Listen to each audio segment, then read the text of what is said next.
पहले भी हम बोल गया। भारत मुक्ति मोर्चा का एक बड़ा रहा है कि जो हर वर्ग को उसकी सही जानकारी दी जाए, यह भारत मुक्ति मोर्चा का एक एजेंडा रहा है। और इसके अंदर पूना पैक्ट के साथ में जो SC ST OBC को जो गुलाम बनाने की जो प्रक्रिया है वह आज देखने को मिल रही है। SC ST OBC कैसे अपने आप को गुलाम मान रहे हैं? आज भी बताया जा रहा है कि 15 अगस्त को तो देश आज़ाद हो गया था, तो संगठन की क्या भूमिका रहती है इसके अंदर?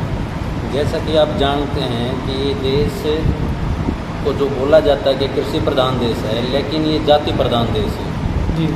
यहाँ पे चतुर्वर्णीय वर्ण व्यवस्था है, जिसमें 3 कास्ट ऊपर हैं और जो चौथे पायदान पे है वो इस भारत देश का मूल निवासी वर्ग है। उसमें किसान भी आ गए, मजदूर भी आ गए, जो छोटे दुकानदार हैं वो भी आ गए, सब के सब आ गए। SC और OBC BC सब आ गए, इसमें माइनॉरिटी भी इसी में आ गए। तो ये जो ऊपर वाले लोग हैं, इनका जो खासकर ब्राह्मण जो लोग हैं, 3% जो लोग हैं, वो लोग किसी को भी राज में हिस्सा लेने देना नहीं चाहते हैं। ये अंग्रेज़ों के आने से पहले भी इन लोगों ने हज़ारों सालों तक हमारे लोगों को गुलाम बनाए रखा।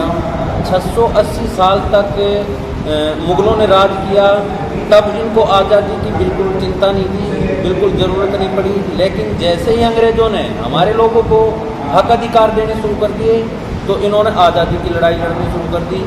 हमारे लोगों को बेवकूफ़ बना के साथ मिलाया और आज़ादी की लड़ाई भी इन्होंने लड़ी। हालांकि देश आज़ाद होना चाहिए था, इसमें कोई शक नहीं, लेकिन जो हमारा जो 85% मूल निवासी जो समाज है, वो आज भी इन मनुवादी लोगों का गुलाम है।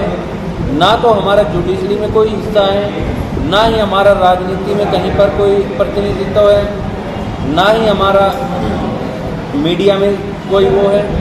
तो हम तो आज भी उसी तरह से उस व्यवस्था के गुलाम हैं। और हम अपने लोगों को ये समझाने का प्रयास हर गांव और शहर और नीचे से नीचे सतर तक ये जागरूकता फैलाने का काम कर रहे हैं कि आप जो है ना, इस देश के मूल निवासी जो लोग हैं वो आज भी गुलाम हैं, क्योंकि आपका कोई भी राइट आपको अभी तक नहीं मिला है। सर, क्रीमिलेयर का एक बड़ा मामला है OBC के सरदर्द है, ये कमर की रीढ़ की हड्डी के अंदर दर्द करने वाला एक मामला है। क्रीमिलेयर को कैसे देखते हैं? क्रीमिलेयर जैसे ही मोदी सरकार आई थी तो 314 IAS जो हमारे समाज के लगे थे, इन्होंने क्रीमिलेयर लगाकर उनको जी स्टेशन अलाट हो गए थे जब, तो लग ही चुके थे वो, इन्होंने यूँ वहीं पे वहीं रोक दिया। आप लगने भी कह सकते हो कि लगने के फाइनल डिसीजन से पहले उनको रोक दिया।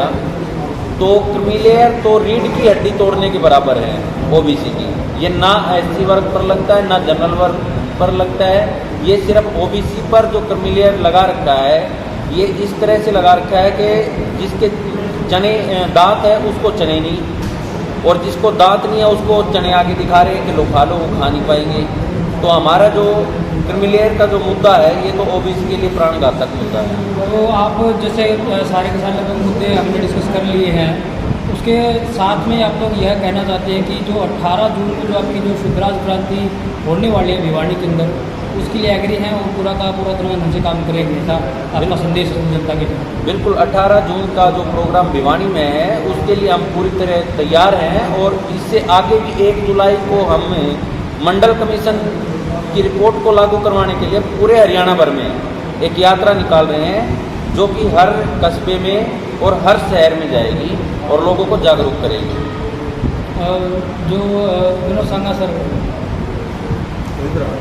आज जो है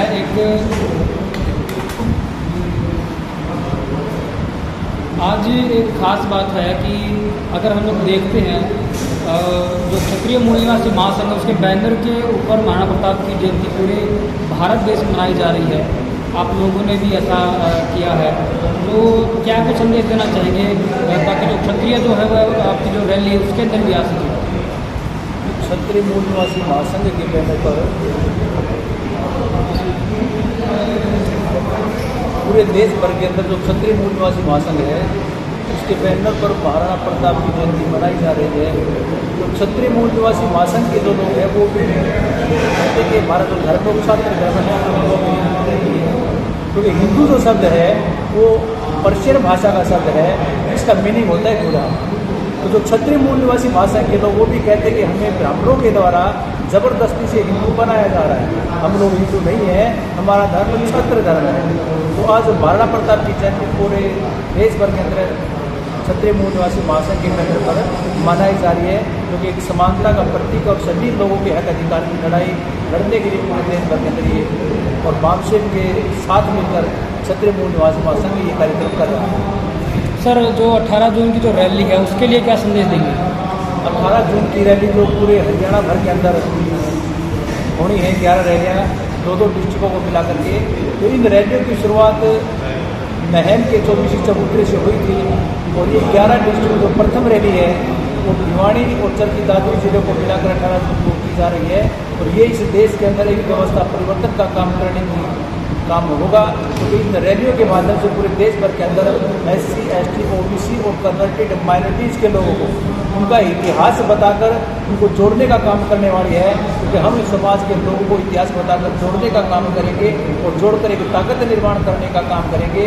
और ताकत निर्माण करके जिन ब्राह्मणी व्यवस्था ने आज इस देश के SC, ST, OBC के लोगों को गुलाम बनाने का काम किया है, उन लोगों को अधिकार वंचित करने का काम किया है, तो ब्राह्मणों की गुलामी से आज़ादी हासिल करने का कार्य जो 18 जून की जो रैली है उसके अंदर एक खास मुद्दा इसके अंदर जोड़ा गया है और वह है पिछड़े वर्ग की जनसंख्या का मामला है।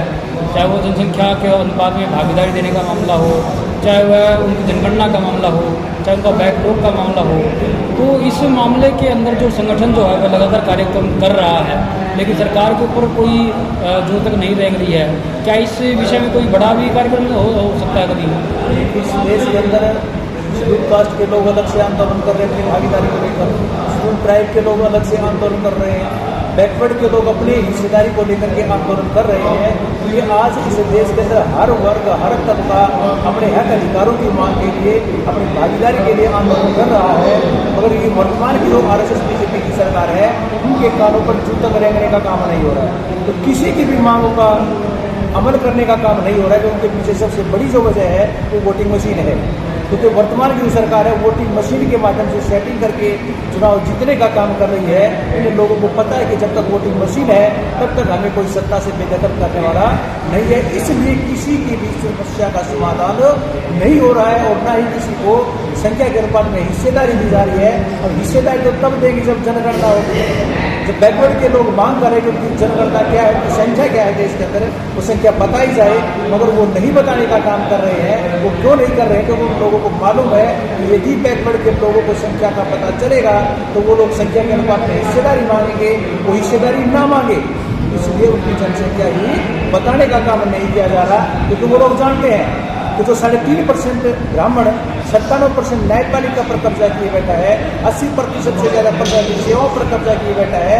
यदि बैकवर्ड के लोगों की जाति आधारित जनगणना होगी तो संख्या का पता चलेगा, संख्या का पता चलेगा तो वो लोग संख्या के अनुपात में हिस्सेदारी मांगेंगे, वो हिस्सेदारी ना मांगे इसलिए उनकी जनगणना ही नहीं करवाई जा रही। क्योंकि अगर मांगेंगे और बताई गई तो किसके हिस्से का जाएगा? जो ब्राह्मण 97% न्यायपालिका पर कब्जा किए बैठा है उसको अपने हिस्से से देना पड़ेगा। जो ब्राह्मण 3.5% आबादी में 80% से ज़्यादा प्रशासनिक सेवाओं पर कब्जा किए बैठा है उसके हिस्से का जाएगा, इसलिए उसको वो हिस्सा ना देना पड़े जिसको वो नाजायज़ कब्जा किए बैठा है। इसलिए बैकवर्ड की जनगणना करवाने का काम ये लोग नहीं कर रहे हैं। जी बहुत बहुत धन्यवाद सर।